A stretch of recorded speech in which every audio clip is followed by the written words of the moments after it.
गुड़िया के पिता शहर के जाने माने बिल्डर और काफी पैसे वाले थे। गांव से निकले गुड़िया के पिता ने खूब मेहनत से पैसा कमाया था। उनके 2 बेटे और 2 बेटी थी। बड़ी की शादी उन्होंने खूब बड़े परिवार में की थी। देखना गुड़िया की माँ, गुड़िया की शादी मैं ऐसे घर में करूँगा कि लोग कहेंगे, वाह वाह, तिवारी जी ने तो अपनी बेटी के लिए महलों का राजकुमार ढूंढा। हाँ, तो हमारी गुड़िया दिखने में भी है बिल्कुल गुड़िया सी। तभी गुड़िया की भाभी वहाँ आ जाती है। बस दिखने में ही गुड़िया जैसी है, लेकिन जबान तो पूरी 100 गज की बूढ़ी अम्मा जैसी है।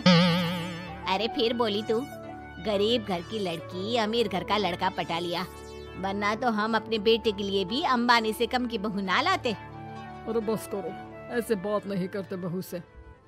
वैसे बहू बोल तो ठीक ही रही है, तुम्हारी गुड़िया को बोलने की तमीज ही नहीं है। भाभी का दर्जा बड़ा होता है, लेकिन वो बात ऐसा करती है कि जैसे। बस पापा बस, पता नहीं भाभी ने आपको क्या गुट्टी पिला रखी है। गुट्टी कैसे, मैं जो देखता हूँ वही तो बोलता हूँ। कल तुम्हें देखने लड़के वाले आ रहे हैं, तो अच्छे से तैयार हो जाना। एमपी के बड़े लोग हैं, ऐश करोगी अगर लड़के ने पसंद कर लिया तो। और हम लोग चैन की सांस लेंगे। ये घर मेरा भी है, अंदर जाकर काम करो। मुझे अपने मम्मी पापा से जरूरी बात करनी है जो मैं आपके सामने नहीं करना चाहती। भाभी पैर पटकती अंदर चली जाती है, लेकिन उसके कान गुड़िया के पास ही होते हैं। देखिए पापा, शादी तो हम नवीन से ही करेंगे, क्या है ना कि वो पसंद है हमें। अब ये नया किरदार कहाँ से आ गया? क्यों गुड़िया के माँ, नजर नहीं रखी जाती क्या बेटी पर? अरे माँ है हम, कैमरा नहीं जो 24 घंटे रिकॉर्डिंग मोड में ऑन रहेंगे। और हाँ, ये नवीन कौन है, कितने करोड़ का टर्नओवर है? देखो अम्मा, साफ साफ बता रहे हैं, वो क्या है ना, हमको पता नहीं है कि क्या है कैसा है। कल बुला देते हैं, खुद ही बात कर लेना। अगले दिन नवीन पीली पैंट और लाल शर्ट में चिपके बाल बनाकर गुड़िया के घर आता है। वाह भाई वाह, अरे ये सोफे का कितना बड़ा गुदगुदा है, धस ही गए हम तो पूरा अंदर। तभी वहाँ नौकर पानी लेकर आता है। सर, आप चाय लेंगे या कॉफी? अरे होने वाले दामाद हैं हम, समझे? चाय कॉफी नहीं, सीधा खाना पूछो।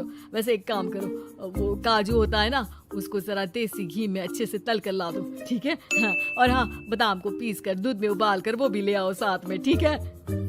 जी बोलिए, तो साथ में सोने का बिस्कुट भी ले आओ। नवीन समझ जाता है कि नौकर उसकी फिरकी ले रहा है। अरे हट से जा अंदर, और जो बोला है वो पहले लेकर आ। नौकर के जाने के बाद नवीन पूरे घर को ध्यान से देखता है।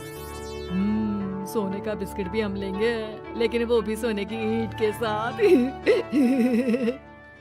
तभी गुड़िया के पापा आ जाते हैं। तो तुम हो नवीन, क्या करते हो वैसे? एक काम का तो ऐसा है ना ससुर जी, जैसे ही शादी होगी आप जो 8-10 लाख हम पर न्योछावर करेंगे ना, हम उसी से कोई बिजनेस भी खोल लेंगे। गुड़िया को बिठाएंगे काउंटर पर और हम देखेंगे मार्केट सन्नत से, क्या समझे? बड़ा लोकल हो तुम, ये बोली कैसी बोल रहे हो? अरे पापा कुछ नहीं, मजाक कर रहा है। ये इंग्लिश इतनी अच्छी बोलता है कि समझो अंग्रेज भी शर्मा जाए। आपका टेस्ट ले रहा है पापा? ना ना, मैं फेल भी हो जाऊं इस टेस्ट में तो कोई प्रॉब्लम नहीं है, लेकिन इस लड़के से तेरी शादी कतई नहीं होने दूंगा। टक से बोलता है ये बुड्ढा तो, टक से। सुन, भाग कर शादी कर लेंगे तो क्या कर लेंगे? अच्छा रुको ना, मैं जल्दी से 2 कपड़े बांध कर ले आती हूँ। हाँ, और वो माँ के गहने भी। कौन से वाले, हीरे वाले या सोने वाले? मिक्स कर देना, देख लेंगे। और हाँ, नीचे खड़े हैं हम फटफटिया लेकर, स्टार्ट कर रहे हैं, जल्दी से आ जाओ, ठीक है? ओके, अभी आते हैं हम। बस बस, बहुत नाटक हो गया तुम दोनों का। तो रिश्ता पक्का समझे ना? हाँ हाँ, बस भागना मत, नाक कट जाएगी मेरी। तभी वहाँ भाभी आ जाती है, हाथ में मिठाई की थाली लेकर। लीजिए, मुंह मीठा कर लीजिए। इतनी सुंदर नाकरानी रखी है। ये नाकरानी नहीं, भाभी है मेरी। वो पर्दा दिख रहा है ना, उसी के पीछे रहती है ज्यादातर। बाकी उनका रूम तो ऊपर के फ्लोर पर है। पर्दे के पीछे क्यों? अरे वहाँ से इनका अपना ब्रॉडकास्ट चैनल चलता है ना, कौन आया कौन गया, किसने क्या बात की, इसकी सारी रिपोर्टिंग पूरे दिन करके रात में ये हमारे घर का बुलेटिन टेलीकास्ट करती है। तुम्हारा हो गया क्या? तो ये लो मिठाई खा लो। खैर, गुड़िया की शादी हो जाती है नवीन से। शादी के बाद गुड़िया नवीन के घर आती है। अरे यार, कहाँ ले आए? अपने घर कब ले चलोगे? अरे यही तो घर है हमारा किराए का, और कहाँ ले जाएंगे तुमको? ना ना ना ना, इस छोटी सी घर में मैं नहीं रह पाऊंगी। मुझे तो बड़े मकान की आदत है। सही आदत है बिटिया। अरे हम तो बोल रहे हैं आदत के साथ कोई कॉम्प्रोमाइज नहीं करना चाहिए। जाओ, कल जाओ अपने पिताजी के पास और उन्हें अपनी समस्या बताओ।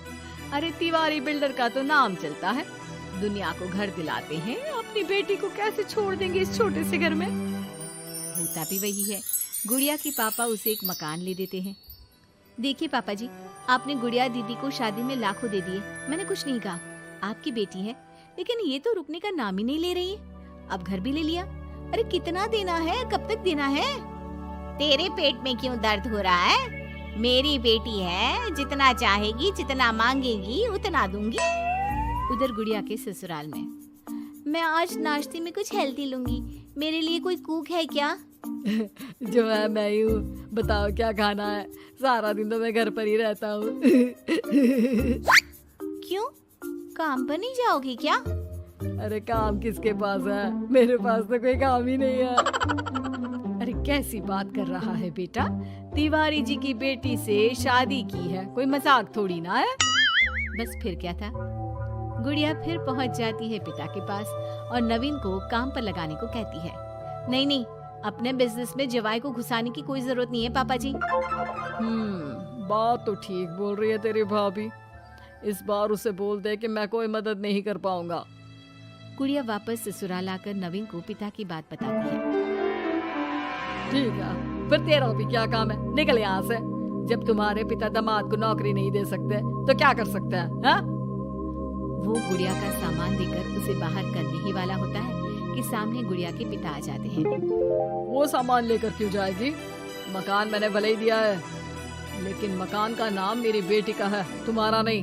तो सामान के साथ अपनी बूढ़ी माँ को उठाओ और निकलो यहाँ से। कैसी बात कर रहे हैं ससुर जी? मैं तो मजाक कर रहा था। अब तो बड़े मकान में रहने की आदत हो गई है समधी जी। देखिए अभी तो मैं जा रहा हूँ, लेकिन शादी में जो कैश दिया था उसका सारा हिसाब लेकर कल दफ्तर में आ जाना। और हाँ, मेरी बेटी को जरा सी प्रॉब्लम हुई तो कहते हैं ना, घी सीधी उंगली से ना निकले तो उंगली टेढ़ी कर लेनी चाहिए।